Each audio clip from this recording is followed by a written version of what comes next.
Suggest करते हैं, parents एक अलग तरह से बोलते हैं कि ये पैटर्न से पढ़ो, और स्टूडेंट्स में तो अलग ट्रेंड ही चल रहा होता है, तो उस समय हम कंफ्यूज हो जाते हैं कि कौन सा पैटर्न सही है। देखिए, ये जीवन भर ऐसा रहता है। मैं प्रधानमंत्री बन गया ना, तो भी कोई बताता है ऐसे करो, कोई कहता है ऐसे करो। आप घर में खाने पर देखना, खाने पर बैठे होंगे सब भाई बहन, हर एक की खाने की पैटर्न अलग होगी। कोई सब्जी से शुरू करेगा, यस सर। कोई दाल से शुरू करेगा, यस सर। कोई रोटी सब्जी दाल सब इकट्ठा करके डालेगा। हर एक की पैटर्न अलग अलग है कि नहीं? Yes sir. आपकी अपनी क्या उनकी कॉपी करते हैं आप? No sir. आप अपनी पैटर्न से खाते तब मजा आता है ना। Yes sir. जैसे कुछ लोग होते हैं कि वो उनको लगता है मैं रात को ठीक से मैं पढ़ पाता, कुछ लोगों को लगता है सुबह 4 बजे उठ करके पढ़ूंगा। हर एक अपनी पैटर्न होती है। Yes sir.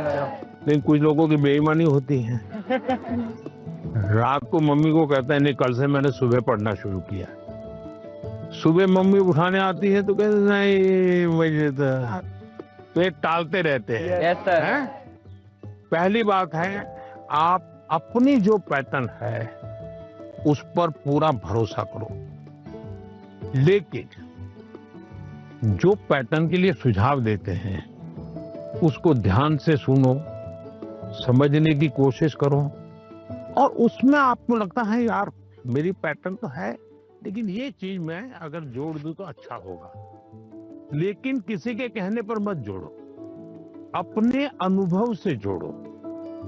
अब जैसे परीक्षा पे चर्चा मैंने जब शुरू किया तब एक पैटर्न था, अब धीरे धीरे मैं उसमें इम्प्रूव करता जा रहा हूँ, यस सर। बदलता जा रहा हूँ। इस बार मैंने अलग अलग राज्यों में भी किया तो मैंने भी अपनी पैटर्न बदली, लेकिन मूल पैटर्न को छोड़ा नहीं। Yes sir. उनका नेचर भी बहुत अच्छा था, वो बहुत फ्रेंडली थे, वो हम सब बच्चों के साथ भी एकदम घुल मिल गए थे।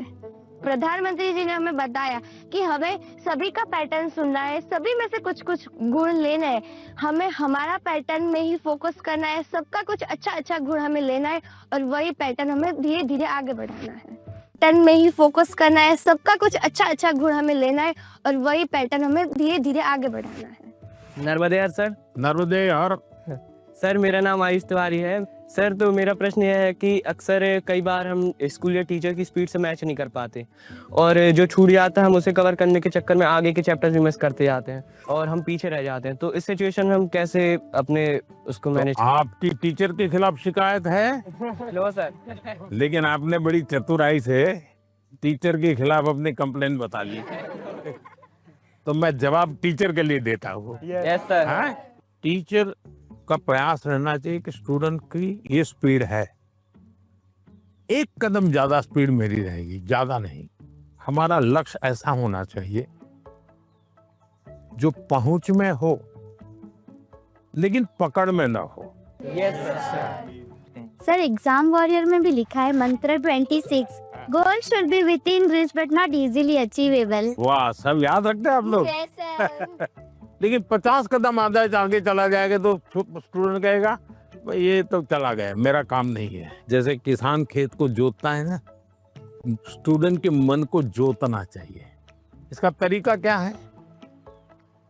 मान लीजिए जनवरी के तीसरे सप्ताह में वो हिस्ट्री का ये पार्ट पढ़ाने वाले हैं, तो जनवरी 1 तारीख को बता दे कि भाई पहले वीक में हिस्ट्री का ये पार्ट पढ़ाऊंगा, दूसरे वीक में हिस्ट्री का ये पार्ट पढ़ाऊंगा, तीसरे वीक में हिस्ट्री का ये पार्ट पढ़ाऊंगा। तो आपको पता है कि आने वाले 3 सप्ताह में ये 3 विषय आने वाले हैं। फिर वो कहेगा ऐसा करो, आप मैं पढ़ाऊं उसके पहले पढ़ना शुरू कर दो, पढ़ करके आओ, किसको पूछ के आओ। Yes sir. हाँ, गूगल पे जाके कुछ करना है तो वहां करके आ जाओ। Yes sir. और उसके बाद एक्चुअली जब पार्ट पढ़ाएंगे तो क्या होगा? सर सर हमें क्यूरियोसिटी होगी, हमें जिज्ञासा ज्यादा होगी, समझ ज्यादा आएगा होगी। क्योंकि हमने पहले से पढ़ा होगा। फोकस भी और अच्छा रहेगा। मानसी, सर अगर कोई चैप्टर हमें बहुत ज्यादा इंटरेस्टिंग लगता है तो हमें उसको और समझने की और जानने की इच्छा होगी, जिससे हमें और अच्छे से रिवाइज हो जाएगा वो चैप्टर। बताइए, सिंपल सा काम है ना। Yes sir. फिर आपको टीचर की स्पीड का प्रॉब्लम आएगा? नहीं आएगा। आप पीछे रह गए ऐसा भाव आएगा? क्यों? क्योंकि आप टीचर से एक कदम आगे चले गए। मन को जोतो, फिर मन को जोड़ो, और फिर आपको पढ़ाई के जो विषय रखने हैं रखो, तो आप स्टूडेंट को हमेशा सफल पाओगे। हर किसी को ये अवसर नहीं मिल पाता कि पीएम माननीय प्रधानमंत्री जी से स्वयं आमने सामने बैठकर उनसे सवाल पूछकर उनसे अपनी बातचीत शेयर कर पाए। उन्होंने बताया कि हम टीचर से 2 कदम पीछे होने की बजाय 2 कदम उनसे आगे रहें, तो हम उनसे पीछे रह ही नहीं सकते।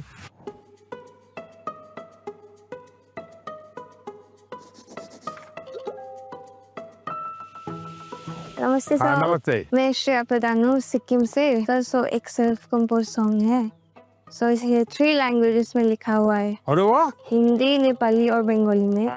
सो ये देशभक्ति का वैसा वाला सॉन्ग है। इसका टाइटल मैंने रखा है हमारा भारत भूमि। तो आपको कविता लिखने का शौक है? Yes sir. सो कविता सब मैं वो नेचर के बारे में लिखती हूँ ज्यादातर। अच्छा, नेचर के विषय में। भानु जयंती ने भी लिखा था 1-2 बार। Yes sir. चलिए सुनाइए।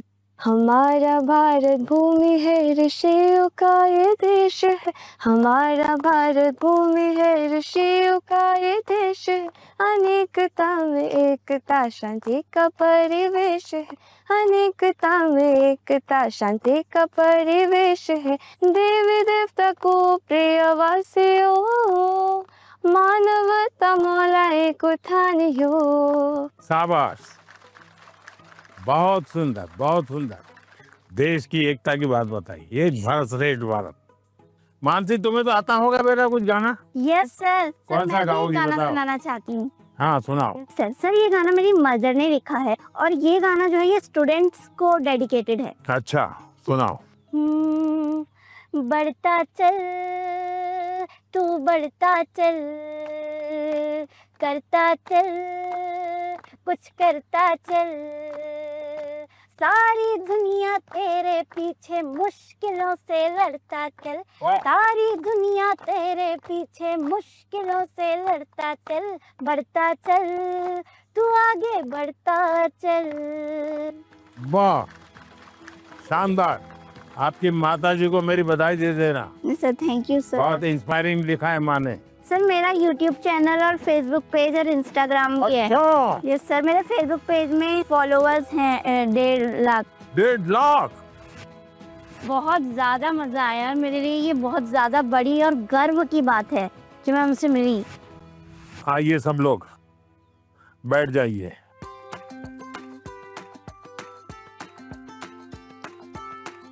आज से मैंने आज आपको स्वागत आपका किया। ये असमी वो गमोसा कहते हैं। ये सबसे बड़ी चीज है, ये मेरी सबसे प्रिय चीज है। उसकी रचना बहुत अच्छी लगती है। दूसरा है ये असम का और खास करके नॉर्थ ईस्ट की विमेन एम्पावरमेंट का सिंबल है। ये घर में बनाते हैं और सचमुच में वहाँ की मातृशक्ति, नारी शक्ति कैसे काम करती है, तो एक प्रकार से मन को बड़ा आदर होता है, सम्मान होता है। तो मेरा मन कर गया था इन बच्चों को मैं आज असम का गमोसा दूंगा। Thank you sir.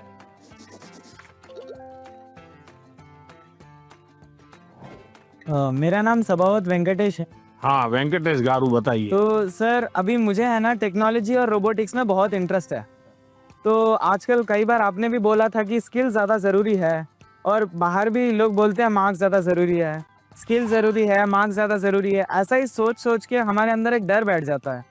तो आप बताइए कि स्किल ज़्यादा ज़रूरी है या फिर मार्क्स ज़्यादा ज़रूरी है? ये जो मन में रहता है ना कि इसका महत्व है कि उसका महत्व है, खाने का महत्व है कि सोने का महत्व है, पढ़ने का महत्व है कि खेलने का महत्व है, उसका एक कॉमन जवाब होता है, हर चीज में संतुलन होना चाहिए, बैलेंस होना चाहिए। एक तरफ झुकोगे तो गिरोगे कि नहीं गिरोगे? Yes sir.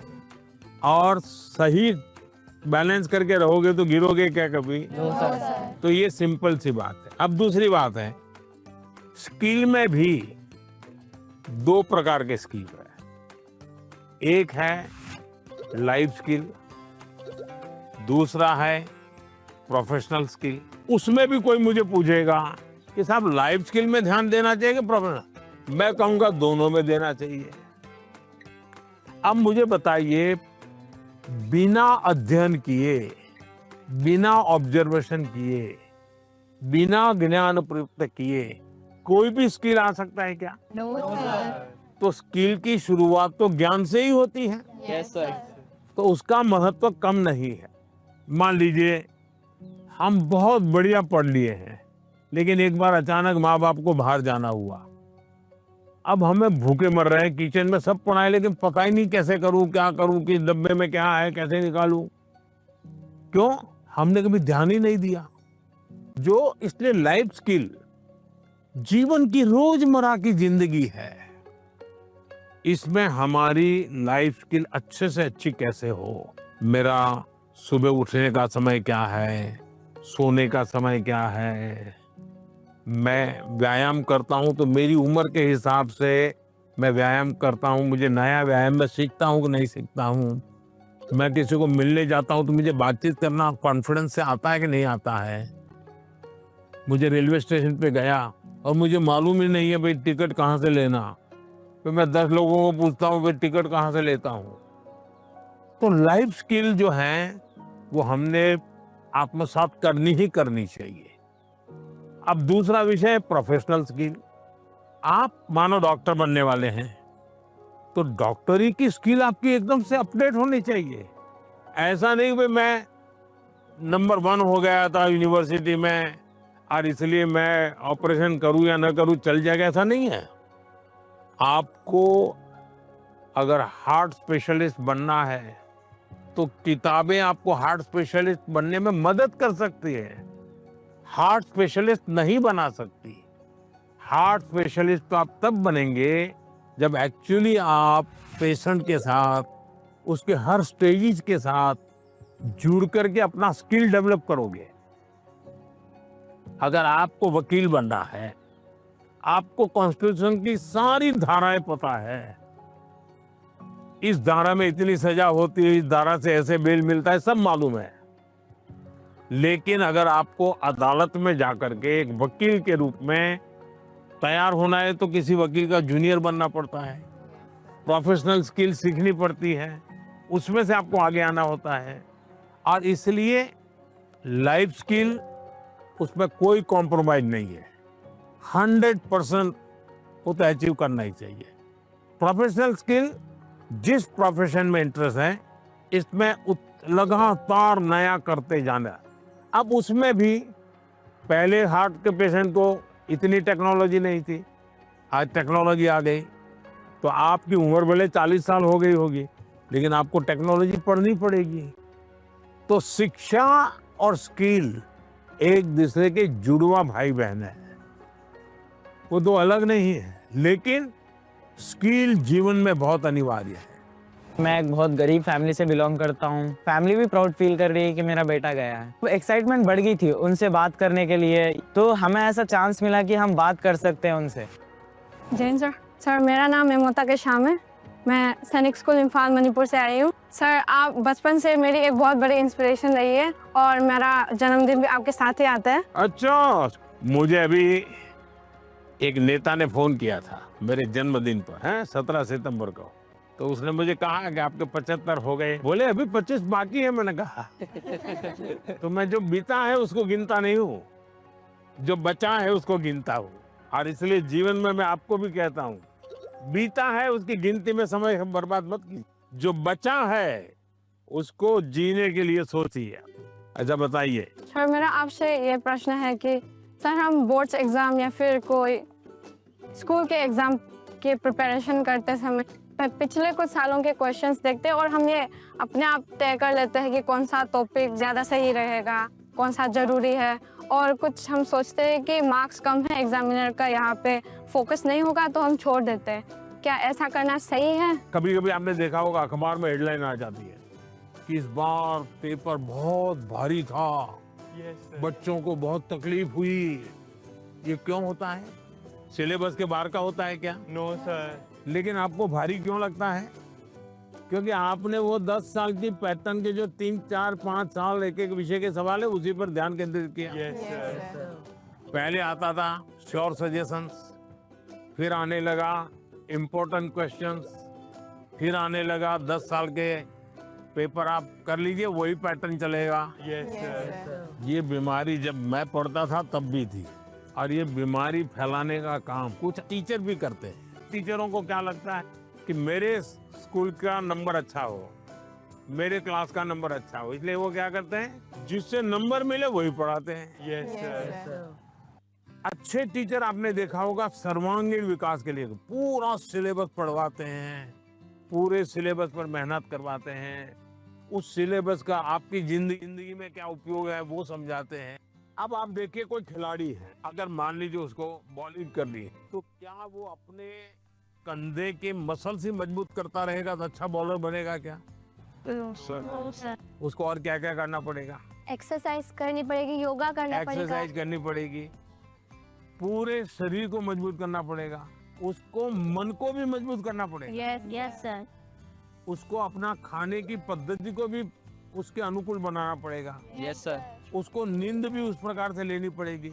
करता क्या है, बॉल फेंकता है, लेकिन पूरे शरीर को तैयार करता है कि नहीं करता है? Yes sir. शरीर का एक अंग भी वीक रह गया, बॉलिंग अच्छी करता है, कंधा बहुत अच्छा है, स्पीड सब अच्छी है, लेकिन पैर ठीक नहीं काम कर रहा है तो बॉलिंग कर पाएगा क्या? No sir. जैसे एक प्लेयर को अपने गोल को पाने के लिए खेल में मास्टरी पानी है तो भी उसको संपूर्ण शरीर की चिंता करनी पड़ती है। वैसे ही हम जिंदगी परीक्षा के लिए नहीं है, हमारे जीवन को बनाने के लिए शिक्षा एक माध्यम है। और हम शिक्षा सही करते हैं, गलत करते हैं तो बार बार हम अपने एग्जाम करते हैं। तो ये जो एग्जाम है वो हमें अपने आप को एग्जामिन करने के लिए एग्जाम है।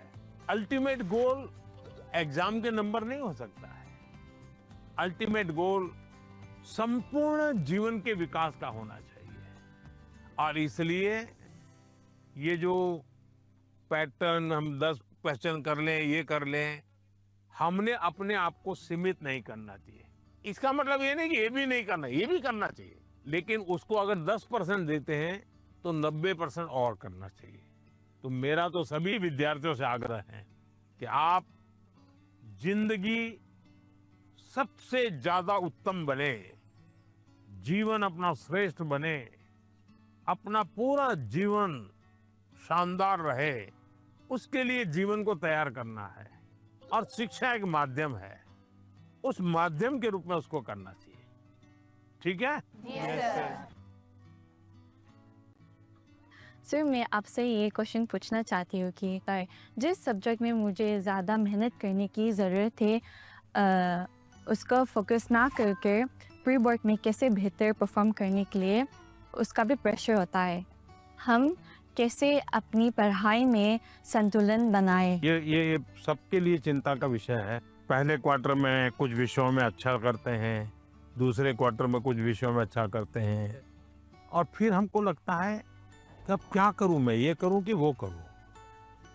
हमें भीतर के विद्यार्थी को हमेशा चैतन्य युक्त रखना चाहिए। शिक्षा ये मजबूरी नहीं होनी चाहिए, शिक्षा ये बोझ नहीं होना चाहिए, हमारा टोटल इन्वॉल्वमेंट चाहिए, टोटल इन्वॉल्वमेंट। अगर टोटल इन्वॉल्वमेंट नहीं है तो फिर आधी अधूरी शिक्षा वो जीवन को कहीं सफल नहीं बनाने देती। ये जो बीमारी आ गई है, मार्क्स मार्क्स मार्क्स, मुझे बता दीजिए जो पिछले साल बोर्ड में 1 से 10 नंबर जो लाए हैं, आपको किसी को नाम याद है क्या? बहुत मुश्किल से याद होगा जी। इतना ही नहीं, आप 1 महीने के बाद पूछोगे कि भाई ये अखबार में इनकी फोटो छपी थी, इनके नाम आए थे, वाहवाही हुई थी, फिर भी हम उतना उनको भी याद नहीं रखते। उस स्कूल के बच्चों को भी पता होगा कि उनके स्कूल में इतना नंबर आए थे। इसका मतलब इन सब चीजों का कितना महत्व है। कुछ समय के लिए याद कुछ समय के लिए ही होता यस है। सर यस उससे ज्यादा तो होता नहीं है। और इसलिए हम अपने मन को नंबर, मार्क्स उससे जोड़ने के बजाय मेरे जीवन कहाँ पहुंचा और उसके लिए लगातार अपने आप को कसते रहना चाहिए, कसौटी करते रहे खुद की, क्लासरूम में नहीं, एग्जामिनेशन रूम में नहीं, खुद को कसते रहना चाहिए। मेरा आपसे ये प्रश्न है कि जैसे हम पढ़ाई करते हैं उस समय पे हमें इधर उधर के बहुत सारे ख्याल आते हैं तो हम फोकस नहीं कर पाते, तो उस समय पे अपने आप को शांत कैसे रखें? क्योंकि हम पढ़ तो लेते हैं लेकिन बहुत जल्दी भूल जाते हैं।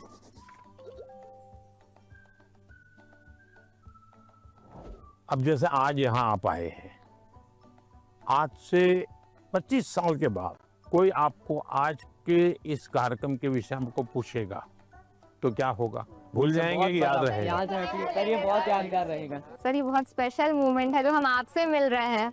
नहीं, स्पेशल ऐसा नहीं है, आप स्वयं इन्वॉल्व है कि भाई Yes, हम sir. घर से जब निकले होंगे ना तब दिमाग में दिल्ली, पीएम के घर।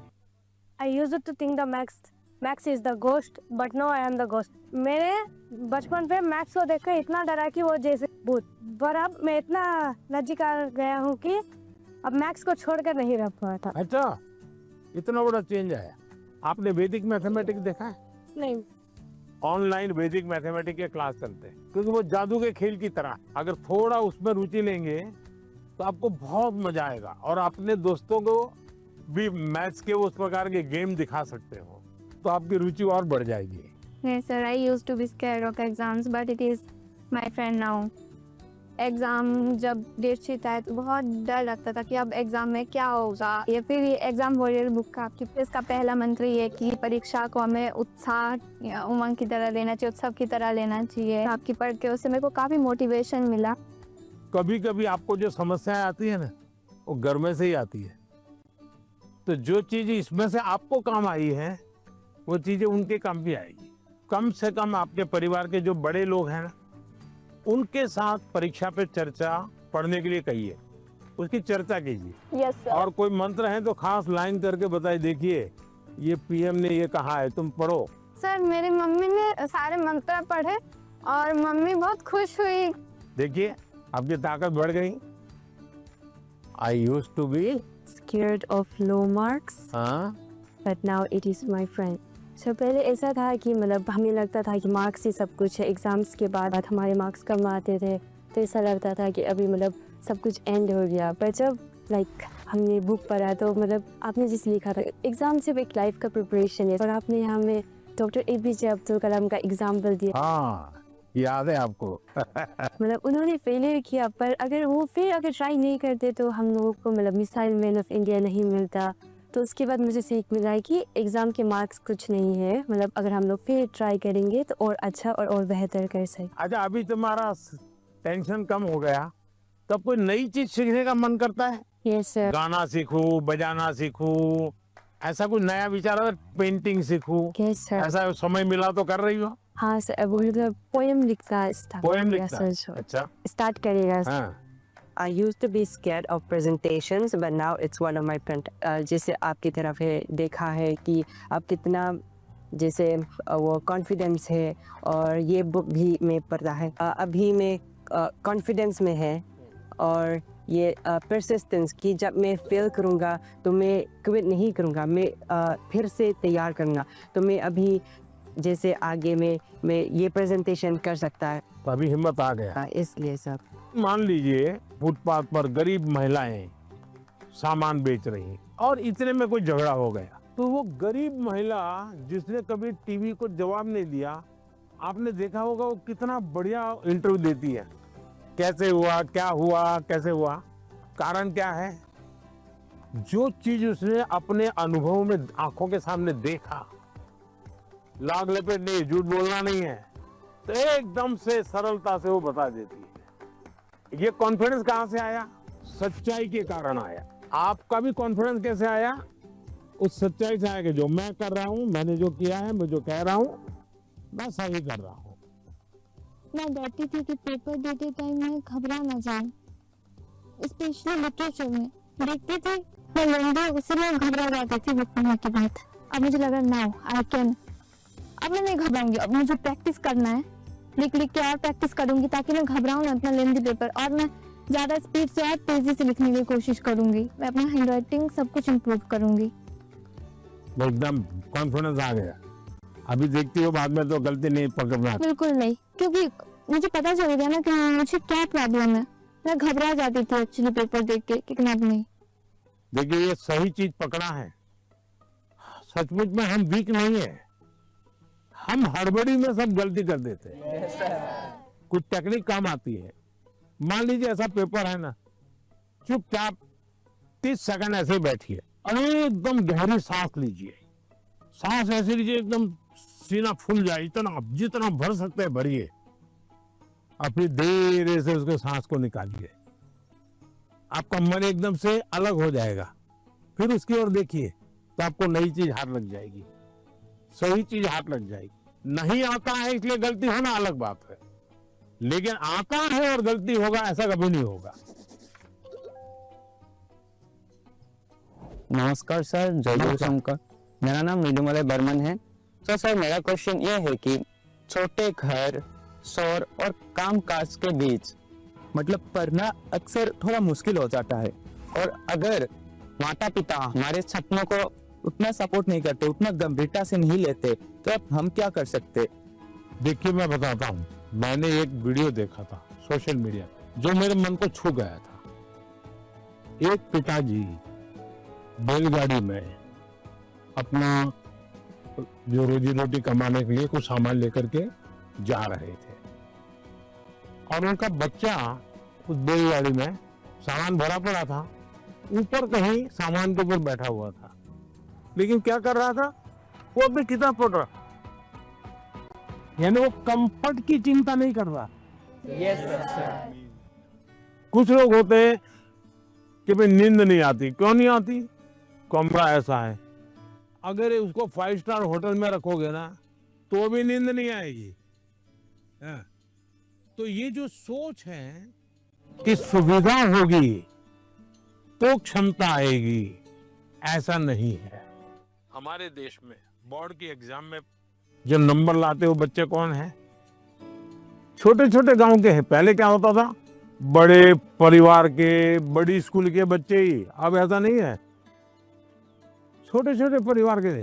अब वहां तो कोई कंफर्ट नहीं है। देखिए अभी मैं ब्लाइंड क्रिकेट टीम से बच्चियों को मिला और वो जीत करके आई थी। जब मैंने उनको सुना तो अपने आंख में आंसू आ गए, ऐसी बातें थी, घर नहीं है और ब्लाइंड है, खेलना सीख रहा, दिव्यांग होने के बावजूद भी वो यहाँ तक पहुंच गई।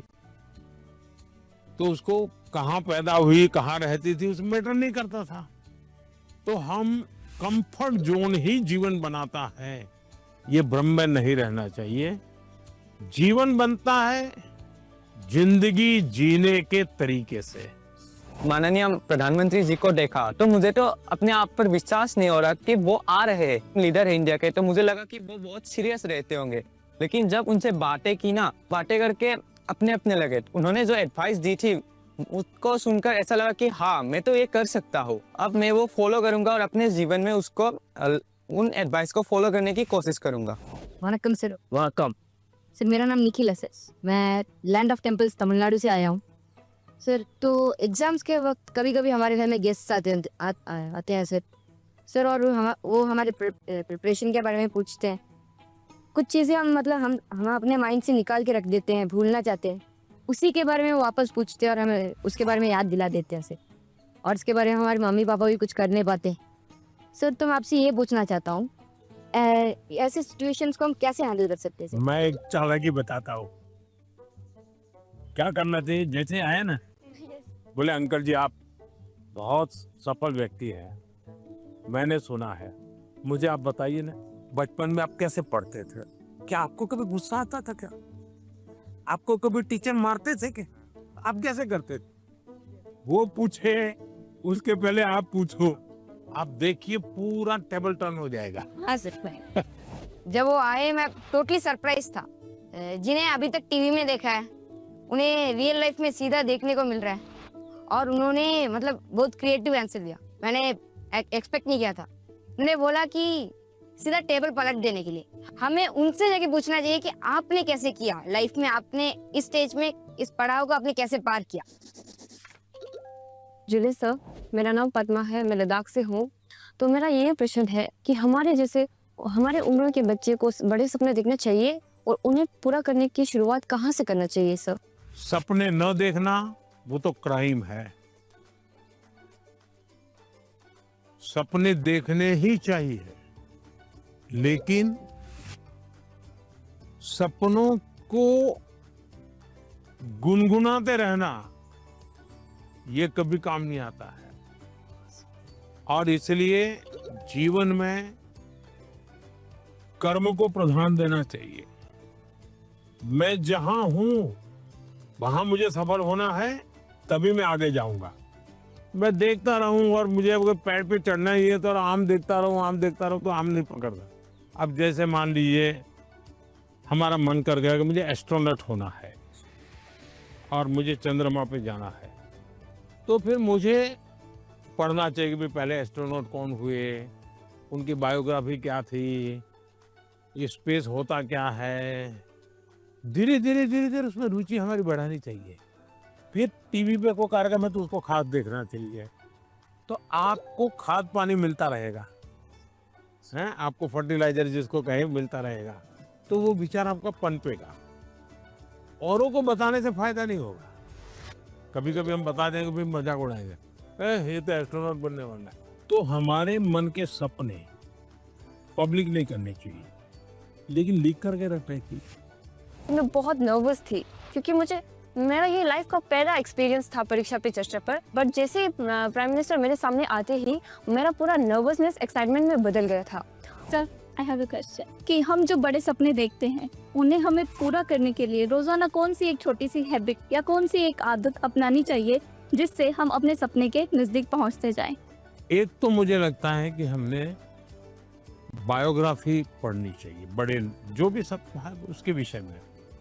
कभी कभी क्या होता है, हमारे सामने बड़े बने वही पता चलता है, लेकिन वो भी तो कभी छोटे थे। आज पीएम आपको मिला होगा, वो पीएम कभी तो छोटा होगा ना। तो हम जब बायोग्राफी पढ़ते हैं तो लगता है नहीं भाई ये बड़ा तो था, लेकिन पहले तो यहाँ था। फिर उसमें से आप को रिलेट करोगे, आप मैं भी ऐसा ही हूँ, ये तो मैं भी करता हूँ, वो ही करते हैं ऐसा नहीं है। फिर आपका विश्वास बढ़ेगा, हाँ यहाँ से शुरू कर सकते हैं। ये पहला कदम है, उन्होंने ऐसा किया था, ये दूसरा कदम है, उसने ऐसा किया था, ये तीसरा कदम है। तो आप अपने आप अपना रास्ता मजबूती से आगे बढ़ा सकते हैं। उनकी एडवाइस सुन के मुझे ऐसा लगा कि जो मेरा आइडियल है मैं उसके देखूं और उसकी मतलब पूरी जानकारी निकालूं और देखूं कि वो किस बैकग्राउंड से बिलोंग करते थे, उनके सामने क्या परेशानियां थी, उन्होंने क्या क्या फेस किया। तो उनको जान के मैं क्या एक छोटा सा स्टेप ले सकती हूँ और उस पर काम कर सकती हूँ, और वो जब पहला वाला स्टेप कंप्लीट हो जाए तब हम दूसरे स्टेप पे जा सकते हैं।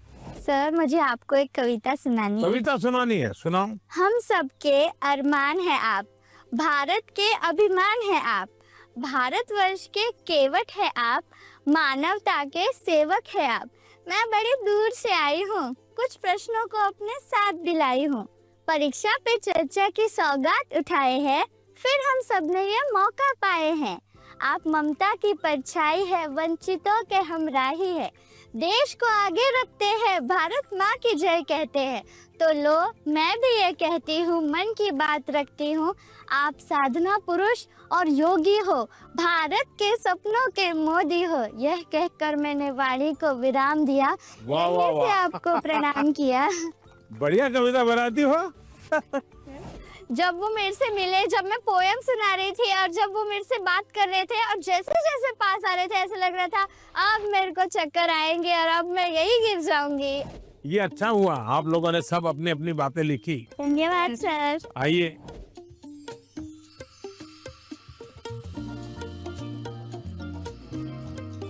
अच्छा भाई, मैं आपसे कुछ सवाल पूछना चाहता हूँ, आपने मुझे बहुत सवाल पूछे।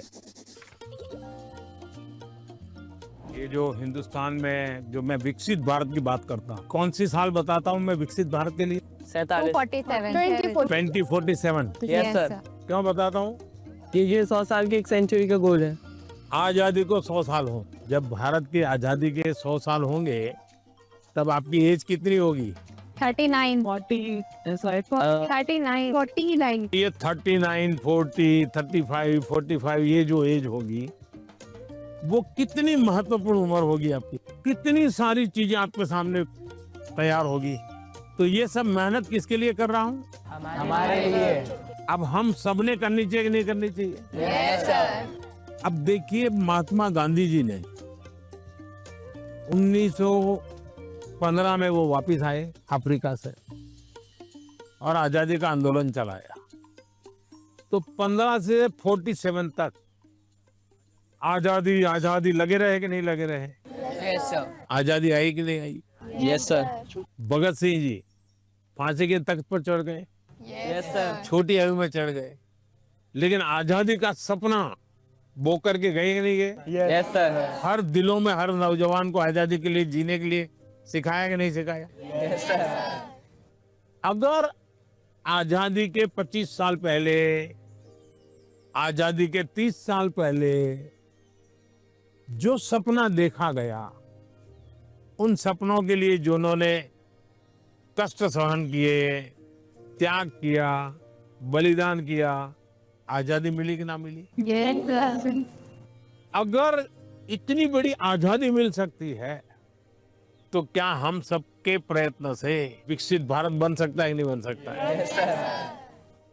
आपको विश्वास है? Yes sir. और इसलिए कभी भी भूलना नहीं चाहिए।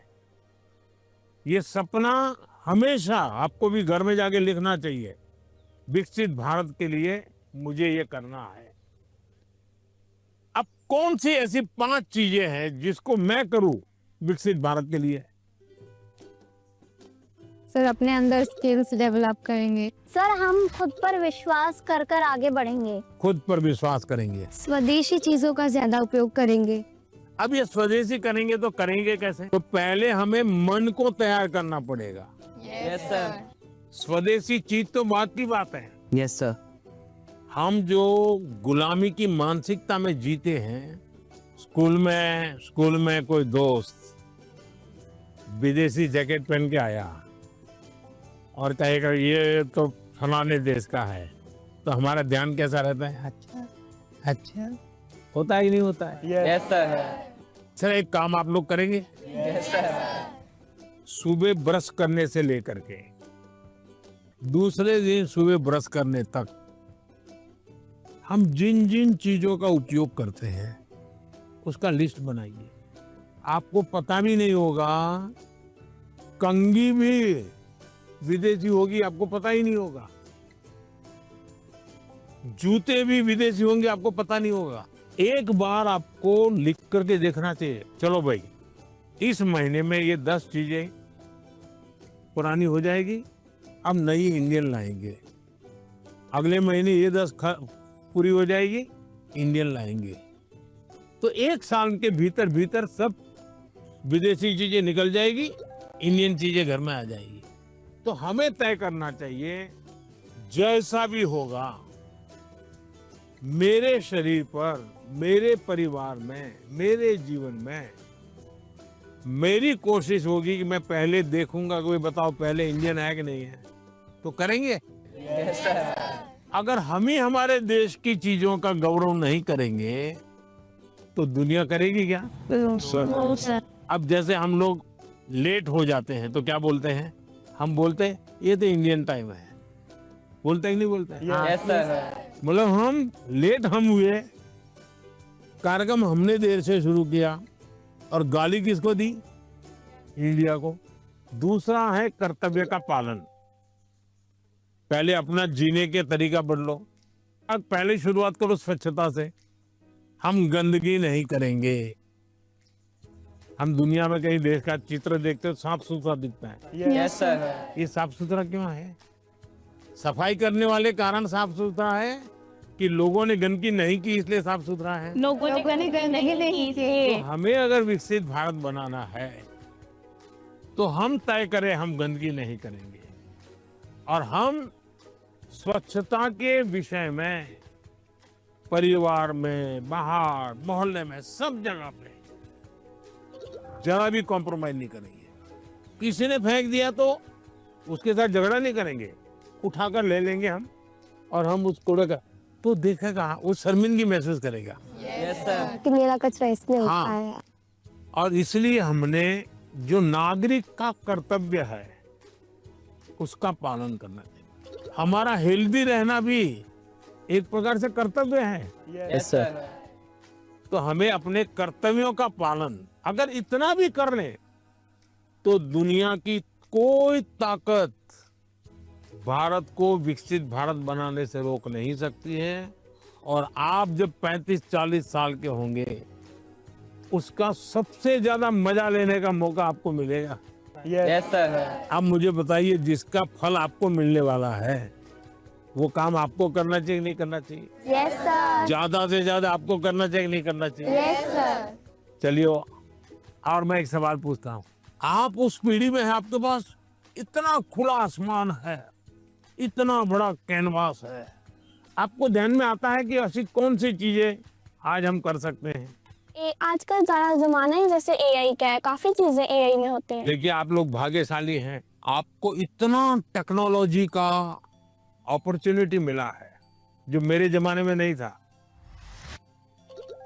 उसका सही उपयोग करना, ये विवेक बुद्धि हमको विकसित करनी होगी। एआई आपकी ताकत को बढ़ाने वाली होनी चाहिए। एआई